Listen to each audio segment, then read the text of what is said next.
Magical family, how are you? Welcome back to my channel with another video. जो आज की video है वो सेमी इनग्राम के 10 मिनट मेथड के बारे में है। इस मेथड को हमें कैसे करना है उसके बारे में थोड़ा डिटेल में बात करेंगे। इस मेथड को यूज़ करने के लिए आपको टाइमर की ज़रूरत होगी, बिकॉज़ आपको 10 मिनट का टाइमर आपको लगाना है और जो आपने अफर्मेशन अपनी क्रिएट करी है उस अफर्मेशंस को आपको लूप पे चलाना है। आपको इस मेथड को करने के लिए 10 मिनट निकालने हैं। देखो 10 मिनट मॉर्निंग निकाल लो, ठीक है, आफ्टरनून, इवनिंग एंड नाइट 4 आपके बन जाएंगे। 4 टाइम आप परफॉर्म कर सकते हो 10 मिनट्स के लिए। जैसे सैमी बोलते हैं कि आपको ना मल्टीपल टाइम्स निकालने हैं 10 मिनट की प्रैक्टिस के लिए। आपको बार बार 10 मिनट तक उस अफर्मेशंस को आपको रिपीट करना है। आपको इस प्रैक्टिस को कॉन्शियस लेवल पर रहकर फोकस के साथ करना है। बहुत लोग बोलते हैं कि हमारे पास ज़्यादा टाइम नहीं है अफर्मेशन के लिए। कोई बात नहीं, आप 10 मिनट मेथड बहुत इजीली कर सकते हो। जो 10K नहीं कर सकते, जो ज़्यादा रोबोटिकली फॉर्म नहीं कर सकते हैं, घंटों घंटों फॉर्म नहीं कर सकते हैं, वो 10 मिनट की प्रैक्टिस कर सकते हैं। बस 10 मिनट आपको फोकस के साथ, जो 10 मिनट आपने चूज़ किए है ना, उस 10 मिनट फोकस के साथ आपको अफॉर्म करना है। सिर्फ 10 मिनट, 10 मिनट, इससे ज़्यादा टाइम नहीं है। 10 मिनट आपको फोकस के साथ अफॉर्म करना है। आपको अपने कॉन्शियस माइंड तक अपने डिज़ायर को, सबकॉन्शियस माइंड तक अपने डिज़ायर को आपको बार बार लूप पर चलाकर फिट करवाना है। आपको स्ट्रिक्टली इस मेथड को फॉलो करना, स्ट्रिक्टली 10 मिनट। उस टाइम आपका कहीं और ध्यान नहीं होना चाहिए। आपको स्ट्रिक्टली फोकस के साथ उसको फॉर्म करना है। फीलिंग आए ना आए कोई मैटर नहीं है, बस आपको लूप पर फोकस के साथ उसको अफर्म करना है। जो आपकी अफर्मेशन होनी चाहिए वो बहुत शॉर्ट होनी चाहिए, बिकॉज शॉर्ट अफर्मेशन को आप लूप पर ज़्यादा टाइम चला सकते हो। अगर लॉन्ग ले ली तो वो ज़्यादा रेपिटेबली आप अफर्म नहीं कर सकते हो। अगर आप मुझे बोलो कि मैम मेरे तो इतने ज़्यादा डिज़ायर्स हैं, क्या मैं सबके लिए 10 मिनट मेथड कर सकता हूँ, ये कर सकती हूँ? सो मेरा आंसर होगा नो, बिकॉज आप ना खुद को बहुत कन्फ्यूज़ कर दोगे, आप अपने माइंड को बहुत कन्फ्यूज़ कर दोगे। क्योंकि आपने देखो 10 मिनट मेथड में आपने 10 मिनट ही तो फॉर्म करना है। उस 10 मिनट में आप कितने डिज़ायर के रिलेटेड अफर्मेशंस दे लोगे? और चलो दे भी लोगे, आपने एक बार सब डिज़ायर के लिए फॉर्म कर लिया, बट आप माइंड को तो कंफ्यूज कर दोगे ना। खुद तो कंफ्यूज होगे ही होगे, बट आप माइंड को भी कंफ्यूज कर दोगे। सो प्लीज़ अपनी ना जो एक इम्पोर्टेंट डिज़ायर है आपका, उसके लिए ही आपको एक अफर्मेशन क्रिएट करनी है और उसको ही आपको 10 मिनट में लेना है। और वो तब तक आप लोगे ना जब तक आपका डिज़ायर है वो मैनिफेस्ट नहीं हो जाता। सो इसीलिए जितनी छोटी अफर्मेशन रखोगे उसको आप इजीली अफर्म कर पाओगे और वो बहुत जल्दी ना मैनिफेस्ट भी हो जाती है। आपको एक डिज़ायर को ही चूज़ करना है और पूरी शिद्दत के साथ उस अफर्मेशन को 10 मिनट तक देना है। जैसे कि मॉर्निंग 10 मिनट्स कर ली, फिर आफ्टरनून 10 मिनट्स कर ली, फिर इवनिंग 10 मिनट्स कर ली और नाइट को 10 मिनट्स कर ली। मीन्स आपके ना 4 सेशंस हो जाएंगे ऐसे 10 मिनट्स के करके। जब आप इस तरह से डेडिकेशन के साथ करोगे ना, आपका डिज़ायर भी अलाइन होना शुरू हो जाता है। इस तरह से एक अफर्मेशन से आप अपने सबकॉन्शियस माइंड को भी क्लियर आइडिया दोगे कि आपको क्या चाहिए, और डिज़ायर की अफर्मेशन को बोलोगे तो वो बहुत जल्दी 3D में आएगी। मिलने से पहले, मतलब आपका डिज़ायर आपकी 3D में आने से पहले आपको साइंस देना भी शुरू कर देता है। जैसे कि आपने SP के रिलेटेड अफर्म करना शुरू किया तो आपको उनका ना नाम दिखना स्टार्ट हो जाएगा। मतलब आप ऐसे तो नहीं है कि आप ढूंढोगे उस चीज़ को जाके, नहीं, वो ना वैसे ही आपके सामने आना शुरू हो जाता है। या अदर साइंस मिलने आपको शुरू हो जाते हैं कि आपका डिज़ायर अब 3D में आने वाला है, आप रिसीविंग मोड में आने वाले हो। तो आपको वो साइंस मिलना शुरू हो जाते हैं। किसी से आपने अपने डिज़ायर के रिलेटेड सुन लिया, किसी ने बैठे बैठे आपसे उसी डिज़ायर, सेम डिज़ायर के बारे में बात कर ली, तो वैसे साइंस आपको मिलना शुरू हो जाते हैं। आप क्लियरली अपने डिज़ायर्स को मैनिफेस्ट होता हुआ देख पाते हो। सो पता है आपको क्या करना है? आपको बहुत क्लियर होना है कि आपको क्या चाहिए, बस एक डिज़ायर के लिए। उसके बाद आपको एक बहुत छोटी सी अफर्मेशंस को क्रिएट कर लेना है और एक अफर्मेशन को माइंड भी जल्दी रीप्रोग्राम कर लेता है कि उसके पास जब बार बार सेम ही अफर्मेशन जाएगी तो वो बहुत जल्दी उस चीज़ को माइंड को सैचुरेट कर लेता है, आपकी मैनिफेस्टेशन भी जल्दी पूरी हो जाती है। 10 मिनट मेथड एक अमेजिंग मेथड है, बहुत ज़्यादा अमेजिंग मेथड है। और आप क्योंकि आप ना फोकस के साथ 10 मिनट तक अफर्म करते हो, फोकस के साथ आपने मान लो मॉर्निंग आप उठे, आपने 10 मिनट उसको दिए, ठीक है, उसके बाद आप अपने काम में बिजी हो गए, फिर आफ्टरनून में आप 10 मिनट आपने फोकस के साथ अपने डिज़ायर्स को दिए, फिर आप काम में बिजी हो गए, ऐसे ही आपने इवनिंग को एंड नाइट को दिया, फिर अपने काम में बिजी हो गए। तो आप जब फोकस के साथ बार बार माइंड को ये रिमाइंड करवाते रहोगे कि ये मेरा डिज़ायर है, ये मेरे पास है, ये मेरे पास है, तो माइंड भी एक टाइम पे आके सैचुरेट हो जाता है कि ये चीज़ ऑलरेडी इसके पास है, मतलब ये 4D में एग्जिस्ट करती है, तो वो 3D में बहुत जल्दी उसको ले आता है। 10 मिनट मेथड ना उन लोगों के लिए बहुत हेल्पफुल है जो मतलब बहुत ज़्यादा बिजी होते हैं, सो उनको बस 10 मिनट निकालने हैं खुद के लिए। उस बिजी स्केड्यूल से आप 10 मिनट खुद के लिए निकालो और अपनी अफर्मेशंस को चलाओ। आप ना फॉर्म मतलब जैसे बहुत से लोग हैं कि हमारे पास तो सच में इतना टाइम नहीं होता है, हम काम के लिए बिजी होते हैं, तो कोई बात नहीं, आप ड्राइव करते 10 मिनट कर लो, आप किसी ट्रांसपोर्टेशन के थ्रू ट्रैवल कर रहे हो, कहीं जा रहे हो, उस टाइम आप अफर्म कर लो, या फिर चलते फिरते अफर्म कर लो। मतलब खुद को एक ऐसा टाइम आप निकाल लो कि मुझे ना अफर्म करना है 10 मिनट तक। आप क्या कर सकते हो, आप ना टाइमर लगा लो 10 मिनट का, या ऐसे भी कर सकते हो कि कोई वीडियो चला लो जो 10 मिनट की वीडियो हो, बट उसकी वॉइस बिल्कुल टोटली बंद कर दो। 10 मिनट तक वो वीडियो चलती रहेगी, आप अपना अफर्मेशंस करते रहो। आपको बस ये पता चल जाएगा कि जब वो वीडियो ख़त्म हो गई मीन्स आपके 10 मिनट अब पूरे हो गए हैं, वीडियो ख़त्म, आपके 10 मिनट्स पूरे हो गए, फिर आप अपने काम पे लग सकते हो। अगर आप टाइमर नहीं लगाना चाहते हो, ये उनके लिए है, ठीक है। वीडियो ख़त्म हुई, टाइम मतलब 10 मिनट पूरे हुए, आप अपने फिर काम पे लग जाओ। मतलब जो वीडियो आपको चलानी है वो एटलीस्ट 10 मिनट की हो, 10 से कम टाइम नहीं चाहिए आपको। 10 से ज़्यादा टाइम चल जाएगा बट 10 मिनट से कम टाइम नहीं चाहिए। वो वीडियो जो बार आप चलाओगे ना वो भी एटलीस्ट 10 मिनट्स की होनी चाहिए। जो 10 मेथड है ना, प्रैक्टिस 10 मिनट्स वाली है, इसको आपको डे में मल्टीपल टाइम करना है, 4 to 5 टाइम तो आपको इस मेथड को करना ही करना है। अगर आप दिन में, चलो आपके पास ज़्यादा टाइम नहीं है, एटलीस्ट 3 टाइम तो आप इसको बोलो ही बोलो, मतलब हाफ एन आवर तो आप दो इस चीज़ को। आपको पूरे फोकस के साथ अपने माइंड को सैचुरेट करना है। अफर्म करते टाइम ना आपको वेवर नहीं करना है, कंप्लेन बिल्कुल नहीं करनी है, और ये भी नहीं सोचना है कि ये काम कर रहा है या नहीं कर रहा है। मीन्स 10 मिनट मेथड जो प्रैक्टिस कर रहे हो, क्या वो काम कर रही है या नहीं कर रही है, इस चीज़ को भी आपको बिल्कुल भी नहीं सोचना है। जब आप अफर्म करते हो तो अपनी जो अफर्मेशन है, जो आपके डिज़ायर की अफर्मेशन है, उसके ऑपोजिट आपको बिल्कुल कुछ भी नहीं सोचना है।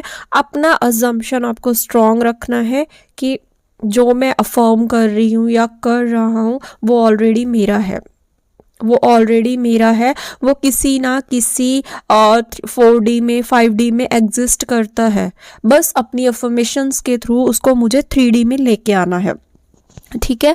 अपनी अफर्मेशन के साथ आपको परसिस्ट रहना है। अगर आप 10 मिनट मेथड कर रहे हो, देखो, या 10K मेथड कर रहे हो, या विजुअलाइजेशन कर रहे हो, या स्क्रिप्टिंग कर रहे हो, आपको कंसिस्टेंसी रखनी है।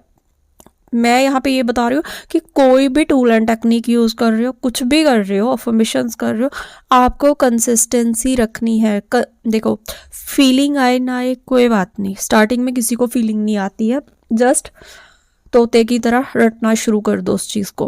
कंसिस्टेंसी बहुत इम्पॉर्टेंट है, कंसिस्टेंसी कभी मत टूटने दो। बार बार बोलो, बार बार बोलो, बार बार माइंड को रिमाइंड करवाते रहो, क्योंकि कंसिस्टेंसी रखोगे, वेवर नहीं करोगे, अपने माइंड को आप बहुत इजीली सैचुरेट कर लोगे। इस आइडिया के साथ कि जो भी मैं अफर्म कर रहा हूँ या जो भी डिज़ायर के रिलेटेड मैं अफर्म कर रहा हूँ वो ऑलरेडी मेरे पास है, बस इस चीज़ को माइंड को रिमाइंड करवाना, चाहे वो किसी 4D में है, चाहे वो किसी 5D में है, वो एग्जिस्ट तो करता है ना। बस खुद को रिमाइंड करवाना है कि जो चीज़ के लिए मैं अफर्म कर रहा हूँ या कर रही हूँ वो मेरी रियलिटी में है, वो मेरे पास ऑलरेडी है। बट जब आप सेम चीज़ को ना मतलब कि आपने अपना अजम्पशन भी स्ट्रॉन्ग कर लिया कि वो किसी ना किसी 4D में 5D में एग्जिस्ट करता है, किसी ना किसी यूनिवर्स में वो एग्जिस्ट करता है, और आपने कंसिस्टेंसी भी रख ली और आपने रोबोटिकली अपने डिज़ायर को बार बार अफर्म भी कर लिया, ठीक है। अज्यूम, कंसिस्टेंसी, अफर्म, तो वो आपके माइंड को बहुत जल्दी सैचुरेट कर देता है। जब आप सेम चीज़ को बार बार रिपीट करते रहोगे तो रियलिटी में वो प्रोड्यूस होना शुरू हो जाती है।